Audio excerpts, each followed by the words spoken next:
Hello everyone, welcome back to my channel pharmacy Vishwam, जहां पर मिलती हैं आपको फार्मेसी से रिलेटेड सारे वीडियो, सारे अपडेट, चाहे वो लेक्चर से हो या फिर हो कोई वैकेंसी से रिलेटेड कोई अपडेट। तो आज का एक नया टॉपिक है HMPV वायरस। HMPV मतलब कि ह्यूमन मेटा न्यूमो वायरस। ये वायरस जो कि चाइना में देखा गया है सबसे पहले इसका पेशेंट, तो वो पहले तो चाइना में है, लेकिन उसके बाद अब इंडिया में भी इसके पेशेंट्स देखे गए हैं। इंडिया में फर्स्ट पेशेंट जो है बेंगलुरु में देखा गया है। बेंगलुरु में एक चाइल्ड बच्चा है, उसमें ये सिम्टम्स देखे गए हैं। तो ये जांचें जो हैं अभी तो प्राइवेट में ही हुई हैं, गवर्नमेंट से अभी इसका कोई जांचें हुई नहीं है। लेकिन अब इस HMPV वायरस से लोग डरे हुए हैं कि ये वायरस कोविड-19 की तरह तो नहीं कि इन लोगों को उसी तरह फिर से सफ़र करना पड़े। तो उस वायरस के बारे में आज जानेंगे। तो क्या क्या इस वायरस के बारे में जानना है वो आज हम देखेंगे कि HMPV वायरस जो है, तो HMPV वायरस मतलब ह्यूमन मेटा न्यूमो वायरस। ये एक रिस्पायरेटरी वायरस है जो कि रिस्पायरेटरी सिस्टम पे काम करता है, क्योंकि इसमें न्यूमो लगा ना, निमोनिया जो था वो रिस्पायरेटरी सिस्टम पे काम करता था। तो उसी तरह ये भी वायरस हमारे रिस्पायरेटरी सिस्टम, जैसे कोविड-19 भी रिस्पायरेटरी सिस्टम पे काम करता था, उसी तरह है। तो आज हम वीडियो में इसके हम प्रिवेंशन जानेंगे, इसके क्या सिम्टम्स रहते हैं और ये कितने दिन बाद इसके सिम्टम्स दिखते हैं, ये सारी चीज़ें जानेंगे। और कैसे हम इसको बचा सकते हैं अपने आप को, तो ये सारी चीज़ें हम आज जानेंगे। तो ह्यूमन मेटा न्यूमो वायरस मतलब HMPV वायरस। HMPV वायरस जो है, ये जो है इसके सिम्टम जो रहते हैं सिमिलर कोल्ड में जैसे जो सिम्टम रहते हैं कि रनी नोज या फिर कफ या फिर फीवर, ये कुछ सिम्टम जो रहेंगे कोल्ड की तरह, वो सारे सिम्टम इसमें रहेंगे। जैसे कि कफ हो गया, विजिंग हो गया, या रनी नोज हो गया, या सोर थ्रॉट हो गया, थ्रॉट हो गया। तो ये कुछ के सिम्टम्स दिखेंगे इस HMPV वायरस में। ये जो है मोस्टली जो है बच्चों को अफेक्ट कर रहा है, और जो एल्डर हैं 65 एज के ऊपर जो ह्यूमन है उन पर ये सिम्टम ये दिख रहे हैं। और तो और जिनका जैसे वीक इम्यून सिस्टम है, जिनका इम्यून सिस्टम वीक, जो बीमारियों से लड़ने में थोड़ा सक्षम नहीं है, उनमें ये सिम्टम देखे गए हैं। पहला तो बच्चों में, दूसरा तो 65 एज के ऊपर वाले वृद्ध व्यक्तियों में, और तीसरा जिनका इम्यून सिस्टम कमज़ोर है। तो ये एक सीरियस डिजीज़ भी हो सकती है, और ये मोस्टली जो है जो बच्चे 5 साल से नीचे, उनमें ये ज़्यादातर देखा गया है वायरस। तो HMPV के वायरस जो है ह्यूमन मेटा न्यूमो वायरस के बारे में जैसे कि जान लेते हैं क्या है। ये पहले भी एक वायरस, कोई नया वायरस नहीं है, बहुत पुराना वायरस है, जो कि 2001 में डच के जो साइंटिस्ट हैं उन्होंने इसकी खोज की थी। 24 साल बाद इस बीमारी का कोई टीका तो यानी कि वैक्सीन अभी तक नहीं बनी है। चीन में इन्फ्लुएंजा ए HMPV सहित श्वसन संबंधी बीमारियों में वृद्धि बच्चों और बुजुर्गों को प्रभावित कर रही है। इस वृद्धि का जो बीमारी है, ज़्यादातर ठंडियों में ये बीमारी देखी गई है। ठंडियों में क्योंकि ये निमोनिया वायरस की तरह होता है, अपर रेस्पिरेटरी सिस्टम पे काम करता है, तो ये वही है। और ये न्यूमो जो है, न्यूमोविरिडे जो है, ये उस फैमिली से, न्यूमोविरिडे फैमिली से ये वायरस है।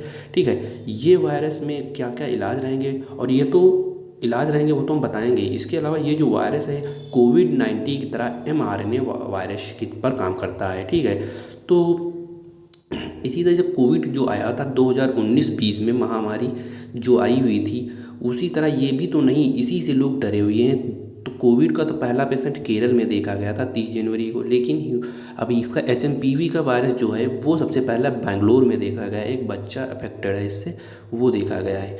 ह्यूमन मेटान्यूमो वायरस एक RNA वायरस है जो न्यूमेविरिडाई फैमिली से है। ठीक है, पहली बार डच के जो साइंटिस्ट हैं उन्होंने इसकी पहचान की थी, और ये श्वसन तंत्र को प्रभावित करता है, बच्चों तथा बुजुर्गों में होता है। अब ये कहेंगे कैसे फैलता है, तो वही जो कोविड की चीज़ें थी कि कोविड में कैसे फैलता था कि छूने से, छींकने से, या फिर टच होने से, या फिर एक दूसरे के इन्फेक्शन होने से। तो इसमें क्या है, वही समझो क्वारंटीन की तरह, उसी से बचेंगे, वही सी चीज़ें हम आज जानेंगे। तो अब बात करते हैं इनके क्या क्या सिम्टम्स रहते हैं। सिम्टम्स मैंने बताया, जैसे कोल्ड में जो सिम्टम रहते हैं, निमोनिया में जो सिम्टम रहते हैं, वही सिम्टम रहेंगे। फर्स्ट सिम्टम आपका है रनी नोज या स्टफी नोज, मतलब कि जैसे नाक बहना या फिर नाक का जाम हो जाना नाक, तो वो पहला सिम्टम जैसे कोल्ड में रहता है। कब खांसी के भी सिम्टम दिखेंगे, और जो ब्रेथ है वो आपकी छोटी हो जाएगी, शॉर्टनेस हो जाएगी, या शॉर्ट थ्रोट हो जाएगा, शॉर्ट थ्रोट हो जाएगा, थ्रोट गला जो है वो सही नहीं रहेगा, या फिर विजिंग हो जाएंगे, या फिर फीवर भी आपको सिम्टम दिखेंगे, या रैसेस, जो स्किन में रैसेस होंगे, ये सारे सिम्टम दिखेंगे। जो कॉमन कोल्ड में सिम्टम रहते हैं वही सिम्टम दिखेंगे। ठीक है, इसके बाद देखते हैं नेक्स्ट। उसके बाद हम ये बात करते हैं कि किनको किनको रिस्क है, कि ह्यूमन मेटा न्यूमो वायरस से किसको जैसे इन्फेक्शन हो जाता है, किनको ज़्यादा रिस्क है, हायर रिस्क किसको है। तो मैंने पहले ही बताया कि न्यूबॉर्न जो चाइल्ड है, जो 5 ईयर्स से नीचे के बच्चे हैं, उनको ज़्यादा रिस्क है कि अगर उनको ये इन्फेक्शन होता है तो उनको ज़्यादा ही कंडीशन लीथल हो सकती है। या फिर कह लें कि जो पीपल हैं जो 65 ईयर ओल्ड हैं, उनके ऊपर जो है 65 ईयर से ऊपर के जो बच्चे हैं, एज के जो वृद्ध व्यक्ति हैं, उनको ये वायरस से ज़्यादा रिस्क हो सकता है।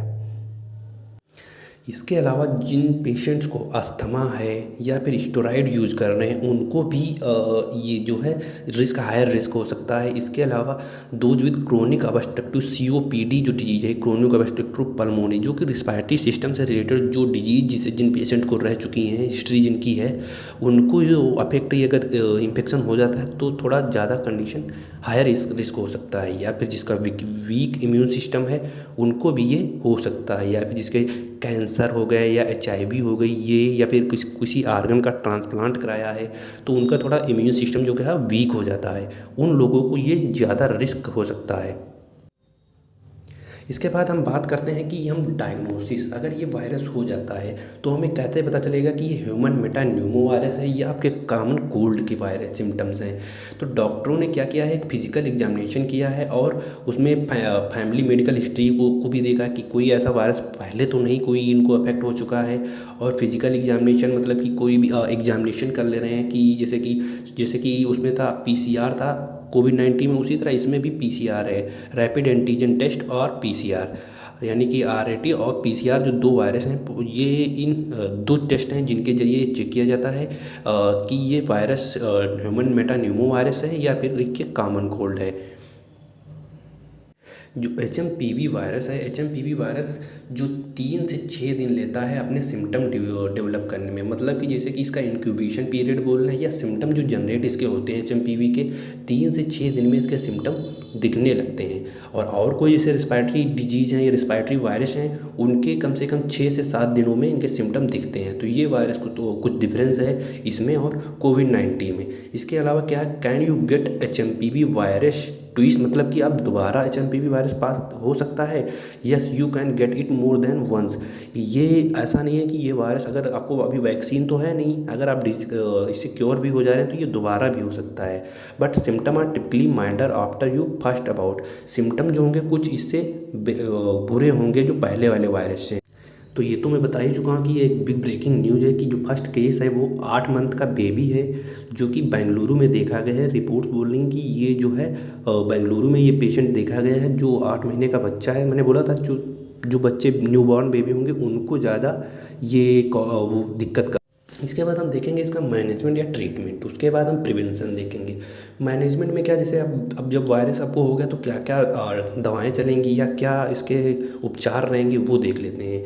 तो इसका उपचार जो है ऑक्सीजन थेरेपी, मतलब कि अब जब पेशेंट हो गया तो ब्रीदिंग में प्रॉब्लम होगी, शॉर्टनेस ऑफ ब्रीथ इसका सिम्टम था, तो उसके लिए ऑक्सीजन थेरेपी दी जाएगी। नोज या नेजल मास्क के जरिए आपको ऑक्सीजन आपके फेस पे लगाया जाएगा, वो उसी से आप ऑक्सीजन लेते रहेंगे, ठीक है। या फिर IV फ्लूइड जो रहेंगे वो चढ़ेंगे IV के थ्रू, तो उससे कुछ हाइड्रेटेड रहेंगे तो आपकी बॉडी को रिलैक्स मिलेगा। या कुछ स्टेरॉइड होंगे, कार्टिकोस्टेरॉइड, जो कि इन्फ्लामेशन या फिर और भी सिम्टम रहेंगे उनको कुछ लूज़ करेंगे, उनको कम करेंगे। तो ये कुछ मैनेजमेंट है। इसके अलावा हम अब प्रिवेंशन देखते हैं क्या क्या इससे बचाव कर सकते हैं।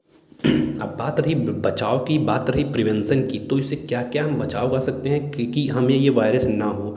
जैसे कि कोविड-19 में हम क्या करते थे, जो बचाव करते थे कि हम मास्क लगा के घूमते थे और हैंड सैनिटाइजर ले रहते थे, और जो है किसी इन्फेक्टेड व्यक्ति से मिलते नहीं से दूर रहते थे, या कुछ डिस्टेंस बना के रहते थे।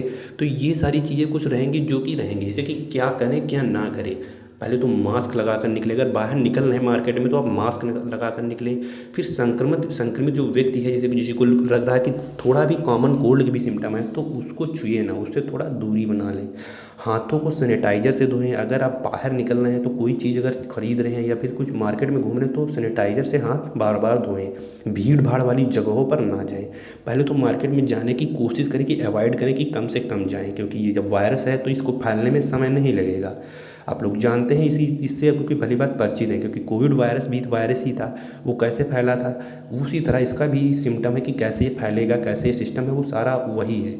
खांसते छींकते समय मुंह नाक ढकें। खांसते या छींकते समय जो है मुंह और नाक को ढकें, जैसे जब आप मास्क लगाएंगे तो वही सीन है।